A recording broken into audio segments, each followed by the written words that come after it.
was a tinsmith. As I said, he came here in 1832, turned this building into a tin shop, and we believe that this is the actual workbench that Starr used or built when he started his business here in Mexico. Tinware, as you may know, most of you are historians, you probably do know, tinware was used a lot like plastic is today. Almost every utensil in the home and in the farm were made out of tin. We have many different kinds of tin here, from mugs to candle holders to sieves to buckets and barrels, and these are patterns that would be used by the tinsmith to draw on the tin, cut it out, and then turn that piece of metal into half a bucket in this case, or into a shingle for a house. Some of these patterns that we have are made of paper, and this one is dated 1909. It came from a tin shop up above what's now Stefano's restaurant here in Mexico. The heavy equipment that we have was donated by Sonia Oswego, and most everything else in this building was donated by local residents from their barns or from their attics or from their cellars. A lot of it looks old, and a lot of it isn't old, but tin corrodes very quickly. So in maybe 10 years, this nice bright lunchbox that looked like that corrodes to a dark brown black in color. Many things are displayed up here, and this is a way that the tinsmith would display goods. They didn't have a lot of shelving, or maybe a lot of wall space, so they would hang them from a beam or from in this case, a ladder. Some of the tinware that's kind of interesting and that we just were donated, a number of things.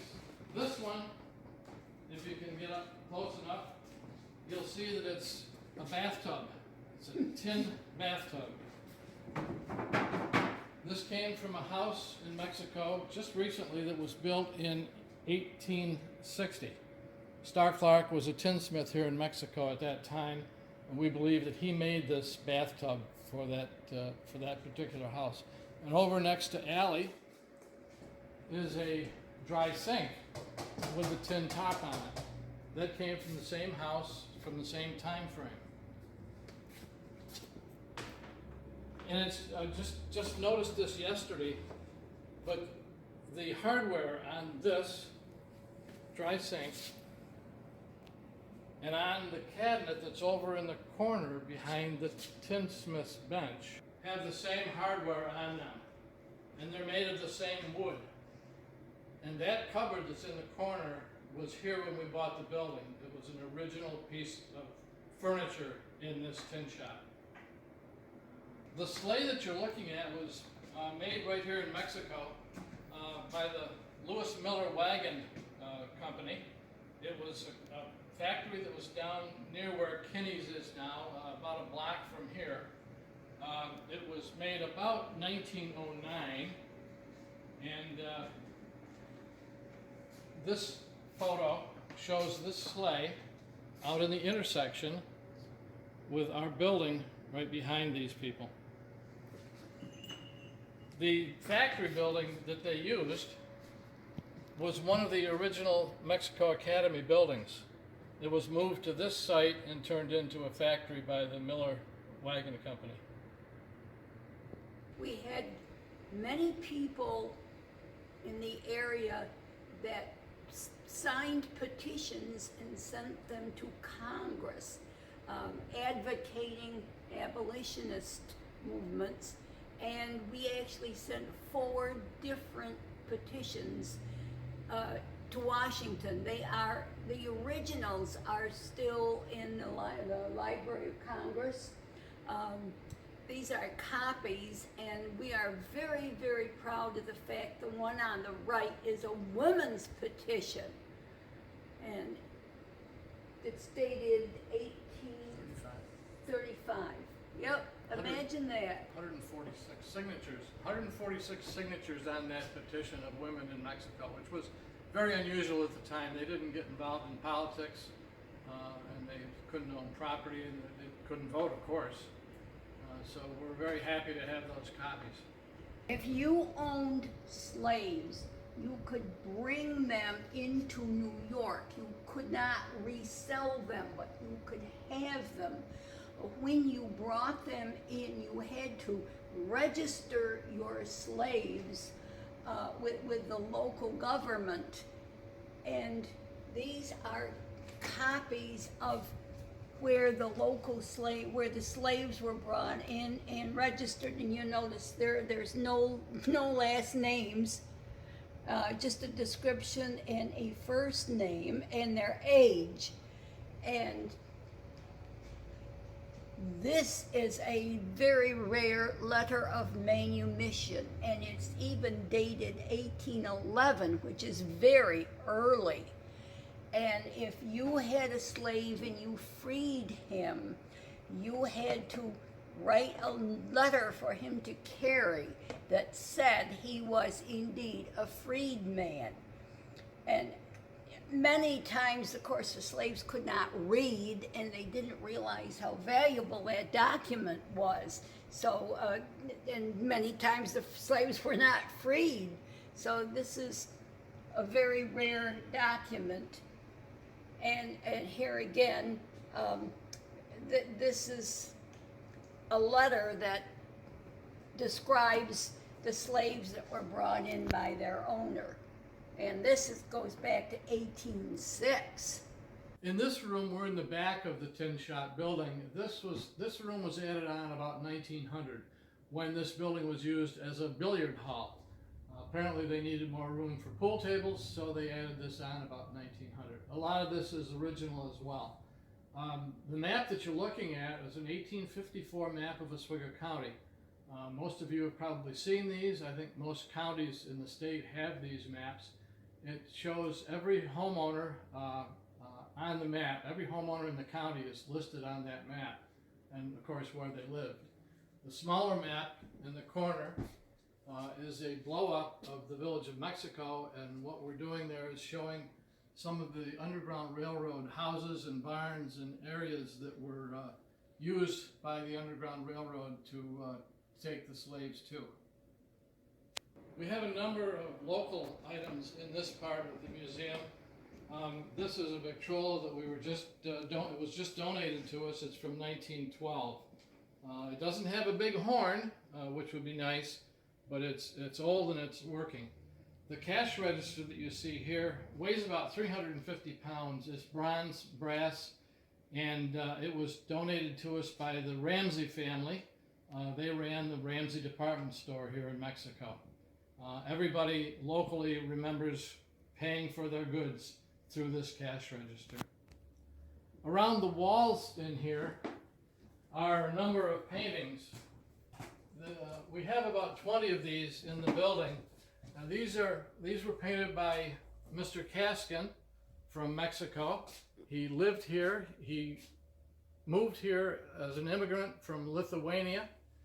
He worked for General Electric in Syracuse, and when he retired, he needed something to do, so he took up watercolors.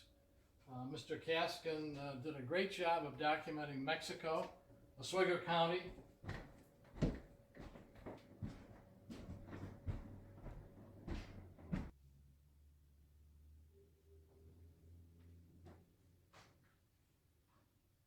The second floor of our building is a lot more local history. We have a military area that highlights clothing and items that were used by and worn by veterans from the Mexico area.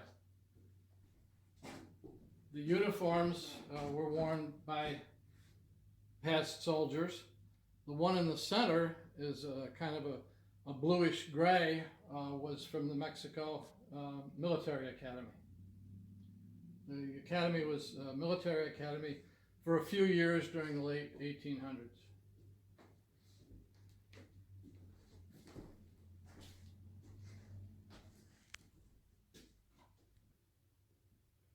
This is a fairly new display of Audrey Munson. Audrey Munson was raised and lived a good part of her life in the Mexico, New Haven area. She was my first cousin, twice removed.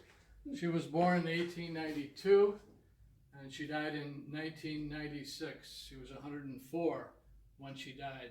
The last 65 years of her life were spent in the Ogdensburg Sanitarium after she had had a depression when she was about 40 years old. Audrey was an artist model. She was a silent film star, and we have a number of examples of Audrey's work. This statue that you see in the corner was a Daniel Chester French statue, and it was at the entrance to the World's Fair in 1914 in San Francisco, the PPIE.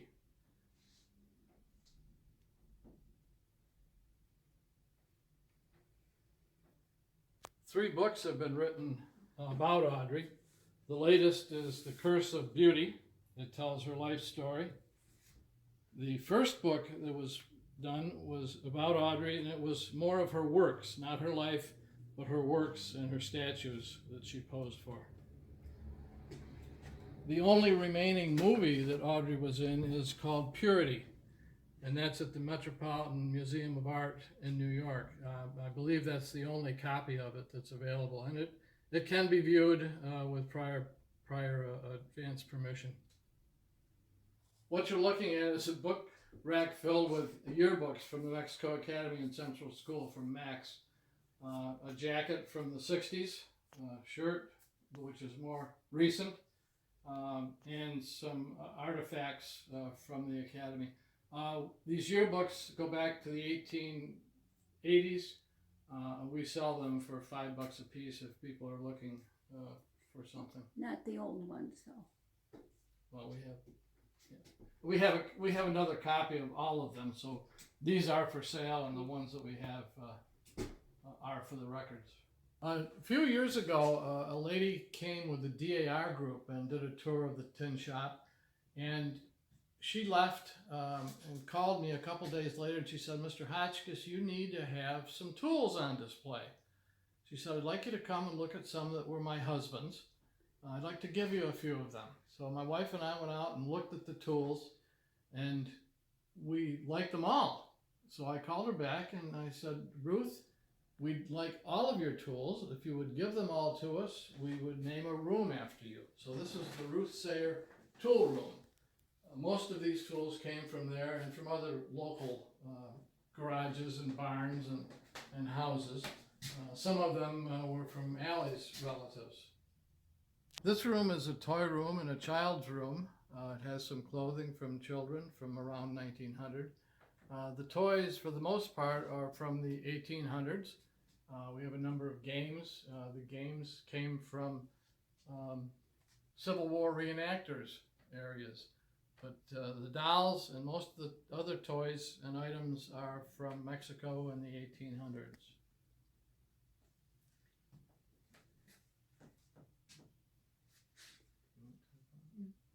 The stenciling that you will see in this room, the tool room, and our meeting room was done by a group of ladies. They came through and they said, "You need stenciling." And we will make stencils that would be appropriate to the time frame. And they made the stencils themselves. They came out, we chose ones that we liked, and then they came out again with paint so we could get exactly the right colors. And we're very happy to have, they've added a lot to these upstairs rooms. We're back in the 1827 part of the building again. This room was built in 1827 as a meeting room. Abolitionists, if there were one or two or three of them, would meet downstairs around the table and discuss their plans for escaped slaves. If there were more than that, they would come up here and they would have their meetings here. Sometimes they'd have a local convention in this room. Over the years, this room was used for a number of things. The Masons met here early on. Some of the churches would have their church services here on Sundays before they had their own buildings. And it was a one-room school at one time. Silas Clark, the son of Starr Clark, had an apartment in here with his young family before they moved out west. It's still a meeting room. We have a number of groups that meet here on a regular basis and some just occasionally, but it's open for free meeting space for any nonprofit group or other civic group that would like to meet here. When we bought this building, the last use of it before then was 14 one-room apartments. It was what I call a flop house. They were itinerants, they were in and out, and there were drug deals going on here and all kinds of things. The health department shut this flop house, if you will, down in 1996, and we then became the owners in 2005. When we moved in here, or when we moved in here to clean it out, to gut it, there were walls across both directions. There were 4 apartments in this one room where we stand right now. And we left the partition marks on the floor to illustrate that. These were very small rooms, and of course the rest of the building was the same way, 14 one-room apartments. When we bought this, the ceiling, which is a very important architectural character of this building and this room, the ceiling was falling in. It's a curved ceiling. The center wall was holding it up part way. We took down all the plaster from the ceiling, left the lath, and we screwed through some furring strips into the superstructure to give it back its shape. Then the drywall people came in and they put drywall over a table, wet it down, and shaped it to this curved shape of the ceiling, and put those sheets up one at a time. They then did it again. They put 2 layers of 1/4-inch wallboard on to give us this curve and to make it look like it did originally. Thank you very much for visiting us today. We love to have visitors. We are open anytime. If you would just contact us. Jim, phone number? 315-963-7853 is my phone number. And we will be very happy to give you a guided tour.